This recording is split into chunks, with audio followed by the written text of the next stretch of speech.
Melrose Park to the trading floor of the Merc. He's fought for every dollar he's ever earned. And now, with personal liberty and our system of capitalism under assault in America, he's here to seize back our rights from the government with a cigar in one hand and a copy of the Declaration of Independence in the other. He's Sean Thompson, and this is the Sean Thompson Show. Some folks are born made to wave the flag. Sometimes tradition of doing the wrong thing becomes normal, and you cannot recognize the failure. That's exactly how I feel about government schools. Exactly. It's just tradition. It doesn't work.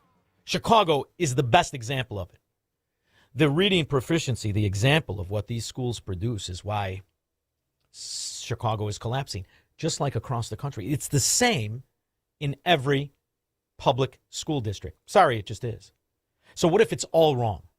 Well, my next guest, and people like him, prove that theory. It is all wrong.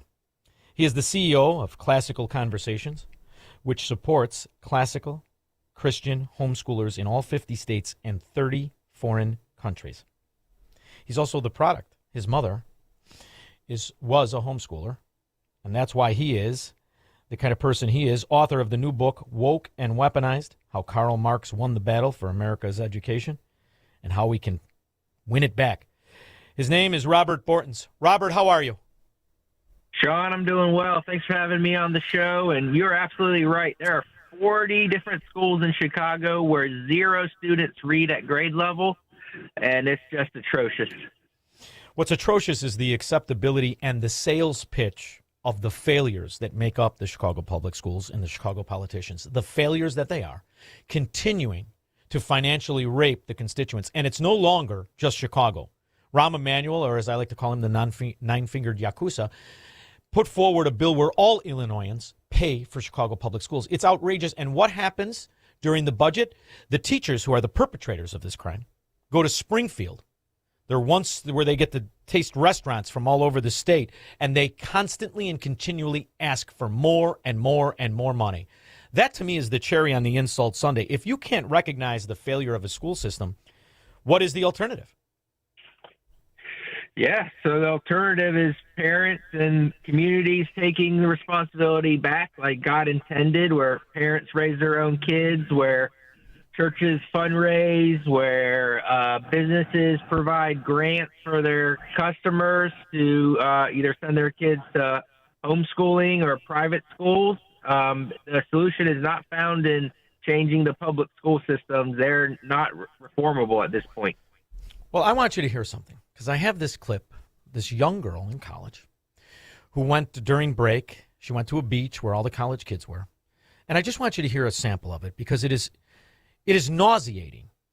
And the gleeful joy of the illiterate, the historic, the current events, just the product of colleges. Who did the colonists fight in the Revolutionary War? Oh, God. In the Revolutionary War? It was, I don't know if this is right. I mean, it sounds so stupid. Was it the Spanish? Wait, what are your majors? Business. Biology. Okay. Elementary education. Oh. What shape is the U.S. Pentagon building? Isn't it just a square? How many U.S. senators are there? 6, 7. These are college kids. In college, receiving degrees, receiving diplomas. These are the teachers. These are the future municipal workers. These are the future business employees. Not a one of them could answer a question at a 5th grade level when I was in school. That's normal now, isn't it? Yeah, almost 60% of U.S. High school graduates can't read at a 6th grade level. Only about a third of students in public school can read, do math, or do geography or anything like that. Only about a third of them are ever at grade level.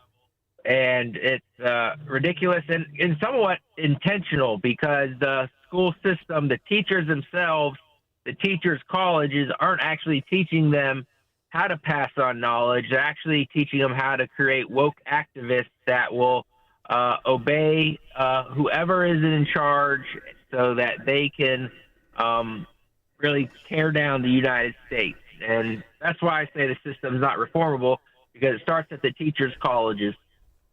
So I'm curious because I obviously you're correct in the way in which the subtitle of your book, how Karl Marx won the battle for America's education, but he could not have won it had there not been a system of adults who knew better at the time, who decided to take into full monopoly the public education system. So really, Karl Marx is the guy who gets the rap, but the perpetrator is the teachers' union, isn't it?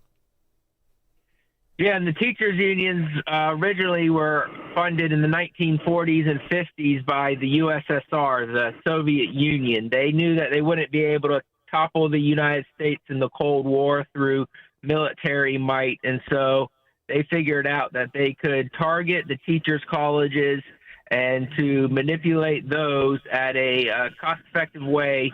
Then it gets to the kids, and then the kids would grow up not knowing the freedom, not knowing our history, not knowing why they should be patriotic here in the United States, and that we would slowly, over multiple generations, the Ford Foundation said this, merge the United States with Russia, or basically the collectivist mindset, which is communist socialism. That's why we have a socialist mayor in New York City, because these ideologies have been for 4 or 5 generations underneath the water, and now we're seeing it rear its ugly head.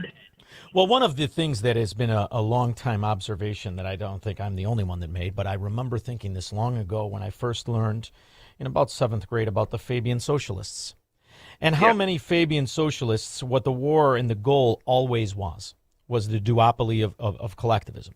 The Fabians believed in a slow-cook socialism that was more of a technocratic society where there were supposed experts, where the Marxists really believed in a totalitarian communist society. And the argument really isn't about whether we're going to have collectivism or not. The argument is which collectivists get to be in control of us. And that's the way I see the game rigged. When you have seen up until Donald Trump, the pushback against the communists, against the socialists, against the Marxists, who have really kind of educated the American spirit of the Enlightenment out of the citizens, where they are ignorant, arrogant, and they're still feeling entitlement. So to a way, we've got to combat not just the Marxist, communist, socialist Democrats. We have to combat the Fabian Republicans, don't we? Oh, yeah, the Fabian Republicans are just as bad. I know some people might call them the woke right, but they have that same ideology of collectivism.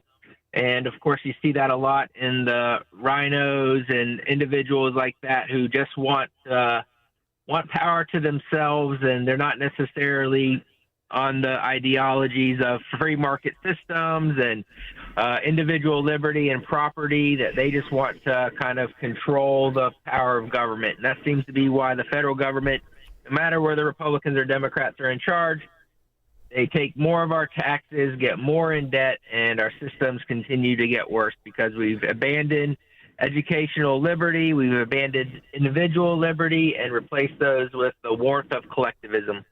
Well, and the funny thing is the way in which it's financed. I have always been outraged at the way in which it's financed. There is nothing more communist, more socialist, more Marxist than the way our society in America finances the public education system. The idea that you can tax people for owning things, for owning property, and somehow detach the outcome and any sense of responsibility. I still am disgusted at the way in which we just take it. Why in the world would somebody who is childless, who never intends on having a child, somebody who has put their children through private school, somebody who has raised their children, why in the world are they so complacent in continuing to accept property taxes, funding schools?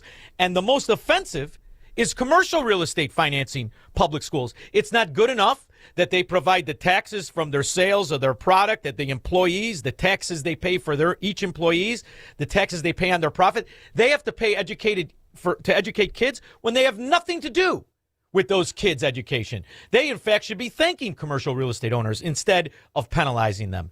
How do you think they slipped this past? Just through tradition of abuse?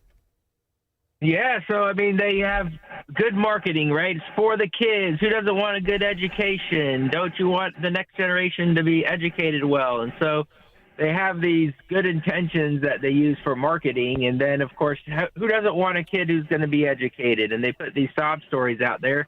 But the true sob story is that we're getting taxed to death for an education system where no one's getting educated, where you can spend 12 years, graduate with honors, and don't even know how to read anymore. I mean, it's just gotten ridiculous. And people need to push back and stop talking to their people. It's like, more money is not the option. More money is not going to solve the problem. They have way too much money, and they waste all of it. Well, and the most dangerous areas are the areas without an option for an alternative education system among the kids. This is something that I think needs to be linked together. The worst areas in the country are the areas where the people are enslaved to a school system that is an unmitigated and absolute failure. And I'm wondering, is it because, in your opinion, people are afraid to make that argument because they may be called a name like racist, or they may be called a name like wanting the results of taxpayer money? Why is it you think so many people are afraid to make the argument of just look at the actual failure? Look at it. The products that you're producing are what is making the neighborhood dangerous. Don't you think we need to focus on the actual result of absolute failure? Yes, it is absolute failure, but we got to understand that wasn't. It's intentional in many ways, because from the Rockefeller and Ford Foundation, they intentionally wanted mindless workers. And so that is what they put into these school systems. That's what they wanted in these teachers' colleges. They actually wrote law to make it so that they would teach math that was not helpful after you became an adult. They codified it into law in the 50s. Like they are legitimately wanting these results. That's why I say Karl Marx won, because you can't have collectivists if people know how to read, write, and do arithmetic. The only way you can have a collectivist society is if you beat that out of the kids, and that's what they do in these school systems. And here's another fascinating avoided subject. What is the reading proficiency among homeschoolers? What is the math proficiency among homeschoolers? If you were to compare the outcomes to the homeschoolers versus the outcomes to the public schools, what does it look like? How many homeschoolers in sixth grade cannot read to a sixth grade level? Probably next to none, unless they have some sort of mental or cognitive issue.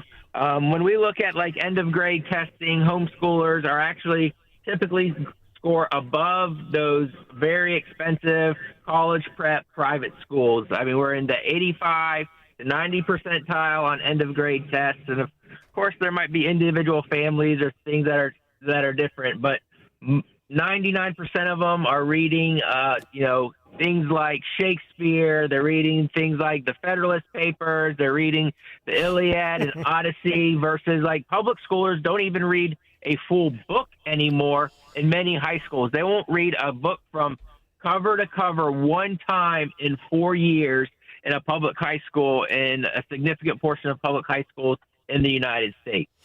What I enjoy is the irony in the totalitarian states like Illinois, the irony in permitting people to actually educate their own kids. It's very strenuous. The kids have to be tested multiple times a year. They have to read at that grade level, or they cannot go on, or they cannot be allowed to actually homeschool. So it's funny to watch Illinois politicians that rigorously test and rigorously grade homeschool kids while ignoring the failure in the public school. The proof is always in the way in which they allow people to actually raise their own kids. Now, you are part of an organization, Classical Conversations, which also helps make this extremely easy for people to homeschool their kids. Tell us a little bit about that program. Yeah, so at Classical Conversations, we have a full K through 12 curriculum, and what sets us apart is we actually create communities. Got 2,000 of them in the United States, and they meet once a week during the school year with a trained tutor, typically 8 to 12 kids in a classroom, and they're going over and doing things like speeches and debates and science experiments and, learning together, and then the parents go home the other 4 days and homeschooling. So, we have it set up. We're almost 30 years old. We have 40 homeschool moms that help write and train our curriculum, and they're all homeschooled through high school. They're pouring their best ideas, the things that worked, into our curriculum, and we're creating communities that work well and cost very little. So it's very affordable, and you get a world-class education. What's fascinating is the true progress America has made. It almost is astonishing to realize the answers to every question you hold in your hand, in your phone. There is more technology, the average phone, than there was in NASA that supposedly put men on the moon. So you have a tremendous amount of benefit to answers of questions anybody could ask. And yet in public schools, Chicago specifically, $24 million was lost as they bought computers for kids to take home during COVID. I'm wondering, what is the percentage of homeschool kids that have pawned their computers or have computers that were paid for by their parents that is unaccounted for? Zero. There's no financial corruption in the homeschool market because you work for it, you pay for it, and you pick it out yourself. It's complete self-sovereignty. It's complete individual liberty. And because you get the results because of the work you put in, the results are awesome because these people aren't smart. Their IQs aren't smarter than everyone else. They're blue-collar workers. I mean, of course, there's white-collar workers and things like that, but these are average Americans getting extraordinary results because they love their kids, they sacrifice for them, and they make the decision for them.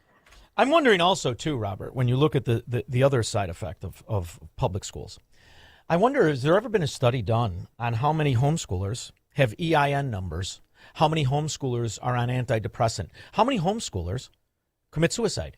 Has there ever been a study, not to mention how many homeschoolers are not molested? Has there ever been a study done in the other side effects of public schools that lead to kids who are addicted to mind-altering antidepressants, that are put and told that they have ADHD and need EIN numbers?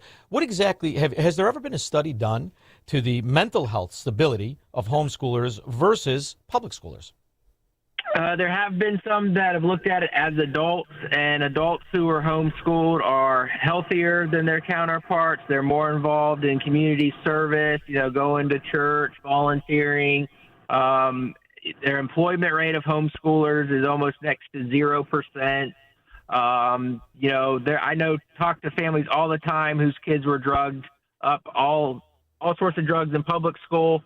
Within just a few months of starting to homeschool, they're either off all the drugs or they've cut significant drugs off. I've seen people who, let the boys go out and play for an hour in the morning, suddenly ADHD is gone. So the health benefits of homeschooling are astronomical. And, of course, they're getting much healthier food, much healthier sleep patterns. And so, there's not been an extensive research on it, but all the research points it to homeschoolers are healthy and doing great. Well, I observed this one many years ago, watching homeschoolers who at the time were 9 years old to 11-year-olds, and they were arguing the perspective and the righteousness of an electoral college. And I will never forget leaving there. And I had realized this is what happens to kids who are taught by people who love them, who have never been sent to the wolves, who have never been bullied or intimidated by classmates. I truly believe, and that's got to be 12 years ago now, that we as a society have been doing education 100% wrong. And what I love is that you prove my point right, because you are this kid. In fact, that's how you went to school, isn't it? Yeah, so I was homeschooled through high school. I went to Clemson University in South Carolina. I got an industrial engineering degree. I worked for 2 Fortune 50 companies before working for Classical Conversations. Met a wife, a beautiful young lady. We've got 3 kids now that we're homeschooling. So, yeah, it works. And look, you never had to join a gang. Also another upside, Robert. I can't thank you enough for writing the book. The name of the book is Woke and Weaponized, How Karl Marx Won the Battle for America's Education, how we can win it back. Now, where's the best place to buy the book? And then where's the best place to get the information on homeschooling? Yeah, so Amazon.com is where you're going to get Woke and Weaponized right now, and then ClassicalConversations.com. Put in your zip code. We will have a human being, a local homeschool mom or dad, reach out to you and talk to you all about homeschooling and classical conversations and how we can help you and your kid be successful. Robert Bortins, thank you so much for making time, for writing the book, and for helping everybody understand that this is the only alternative as far as I'm concerned. Thank you. Thank you, Sean. We'll be back with your calls and comments. He will never negotiate his constitutional rights with the government. Live free or die on The Sean Thompson Show on AM 560. The Answer.